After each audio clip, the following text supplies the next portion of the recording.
అందరికీ నమస్తే అండి ఫ్రెండ్స్. ఇప్పుడు మన వీడియో ఏమంటే ఇక్కడ చూస్తున్నారు కదా అరటికాయలు, పచ్చి అరటికాయలు.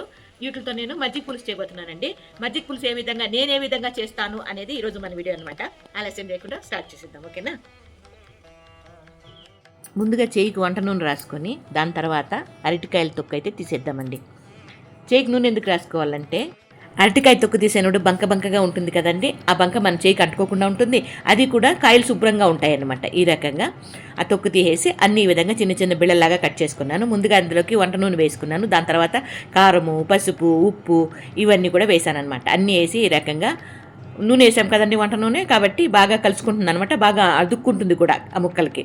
ఈ రకంగా అయితే చేసిన తర్వాత స్టవ్ వెలిగించుకొని స్టవ్ మీద ఈ రకంగా పెనం పెట్టుకొని పెనం కొద్దిగా ఆయిల్ వేసుకొని దోశల పెనం అండి, దానికి ఈ విధంగా మనం ఏదైతే మసాలా కలిపి పెట్టుకున్నామంటే ఉప్పు కారంతో కలిపి పెట్టుకున్నామో ఆ ముక్కలన్నీ దీని మీద వేసి బాగా దూరగా కాల్చుకోవాలండి.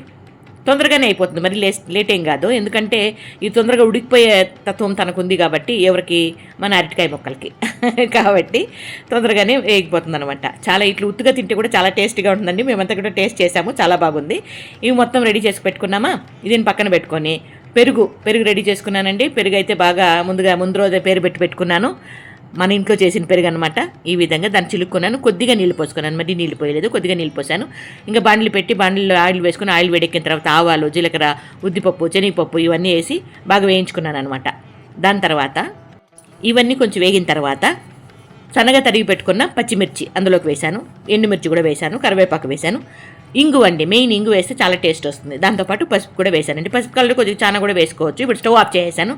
ఇందాక మనం అరటికాయలు రెడీ చేసి పెట్టుకున్నాం కదండి, ఆ ముక్కలన్నీ ఇందులోకి వేసేసాను అనమాట. ఇవంతా మొత్తం ఆ పోపు కలిసేటట్టుగా కలుపుకొనేసి స్టవ్ ఆఫ్ చేసేసాం కాబట్టి ఇప్పుడు పెరుగు అయితే అందులోకి వేసుకుని ఉప్పు వేసుకోవాలండి. స్టవ్ ఆఫ్ చేయకుండా వేస్తే పెరుగు అయితే పగిలిపోతుంది, టేస్ట్ బాగుండదు. కాబట్టి గుర్తుగా స్టవ్ ఆఫ్ చేసిన తర్వాతే ఈ విధంగా వేసుకోవాలన్నమాట. ఇప్పుడైతే సూపర్ టేస్టీగా అరటికాయతో మజ్జిగ పులుసు అయితే రెడీ అయిపోయిందండి. మన వాళ్ళకందరికీ వడ్డిచ్చేసాను.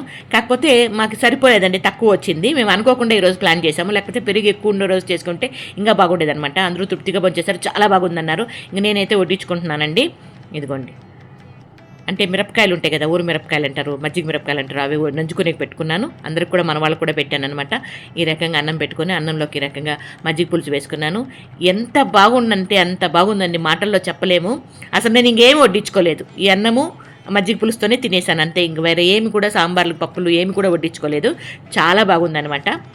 ఈ విధంగా చేస్తే అరటికాయ నంచుకొని ఆ మజ్జిగ పులుసు తింటా అంటే అబ్బా బ్రహ్మాండం, అబ్బా అంత బాగుంటుంది, మాటల్లో చెప్పలేము, దానికి మాటలు లేవు అనమాట. మీకు కూడా ఈ ప్రాసెస్ అంతా చూసిన తర్వాత బాగుంటుందేమో అనిపిస్తే మీరు కూడా ఖచ్చితంగా చేసుకొని తినండి, ఓకేనా? వీడియో చివరి వరకు చూసినందుకు మనస్ఫూర్తిగా కృతజ్ఞతలు.